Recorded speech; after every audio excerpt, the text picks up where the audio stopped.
ادھر ٹنگمرگ کے town hall میں آج یک روزہ آگہی و عملی مظاہرہ پروگرام کا انعقاد کیا گیا۔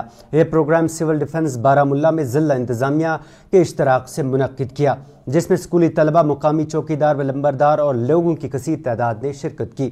اس پروگرام میں ابتدائی طبی امداد، زلزلوں، برفانی تودوں اور دیگر قدرتی آفات کے دوران جان کیسے بچائی جا سکتی ہے، اس کے متعلق عملی طریقے سے طلبہ اور لوگوں کو تربیت فراہم کی گئی۔ یہاں پہ پروگرام آرگنائز کیا گیا ڈسٹرکٹ ایڈمنسٹریشن بارہمولہ کی طرف سے awareness cum mock drill exercise regarding disaster management. یہاں پہ یہ پروگرام آرگنائز کیا گیا، جس میں یہاں کے ٹنگمرگ کے لوگوں نے، مختلف ڈپارٹمنٹس کے آفیسرس نے، وہاں کے امپلائیز نے، اسٹوڈنٹس نے شرکت کی، جن کو ہم نے ڈیزاسٹر مینجمنٹ کے متعلق ٹریننگ پرووائڈ کی۔ آپ جان ناظرین، وائس ٹی پر